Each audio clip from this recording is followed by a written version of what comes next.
Good afternoon and thanks for watching. I'm Cassie Leuffin. As we saw just earlier today, President Obama spoke out in defense of his signature health care law, key parts of which now hang in the balance in the Supreme Court. So straight to it, top of the hour, and we are taking you live to Capitol Hill, where One America's Matt Schuck has more on the president's speech and what this case means for the future of the Affordable Care Act. Matt, good morning.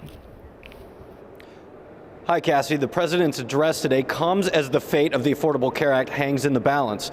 The Supreme Court is set to rule in the King versus Burwell case before the end of this month and could take away health insurance for 6 million Americans. The president said in his speech that this wasn't just about fulfilling a campaign promise, but didn't address the growing concern that health insurance premiums are in fact on the rise and more than 6 million Americans are at risk of losing their insurance. Let's take a look at how the case may pan out. The case will ultimately determine whether or not federal subsidies may be used for individuals purchasing insurance through federally run healthcare exchanges. Health and Human Services Secretary Sylvia Matthews Burwell warned Congress that she has no administrative action that she can take to fix the potential result if the Supreme Court ultimately strikes down the federal subsidies in the King versus Burwell case. The plaintiffs in the King case are residents of Virginia, which is a state that has declined to establish a state exchange. The plaintiffs fall into a gray area of the law because they have incomes that are low enough that they are not required to purchase insurance under the individual mandate, but still are too high that receiving a tax credit to purchase the insurance will result in penalties if they fail to do so.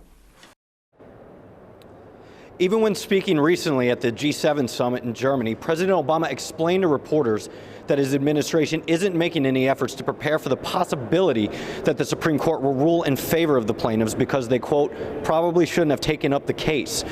Still, public approval ratings remain low, with 54% of people opposed to Obamacare, especially with the latest news of how insurers are lobbying Congress to increase premiums by as much as 30% in some cases.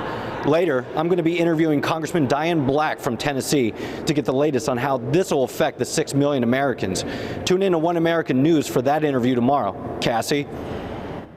And Matt, as you mentioned, you'll be interviewing Congressman Diane Black. Any sense what she's expected to say about insurance rate hikes in the next year as a result of Obamacare? Well, we know that the insurer lobby is currently working with Congress to increase their premiums over the next year or so through 2016, which does seem like convenient timing.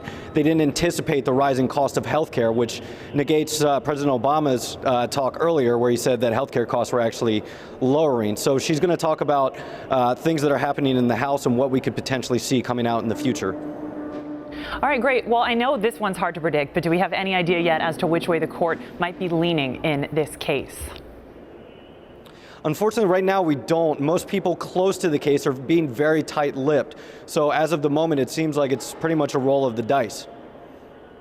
And final question for you while we have you. If the court does end up striking down the subsidies and we witness what many are concerned about, we witness millions losing their ability to pay for their insurance, what's the likelihood here that Congress will take further action? Well, we do know that Congressman Paul Ryan, who's also the chairman of the Ways and Means Committee, did say that in 2015 his #1 priority is to have a contingency plan.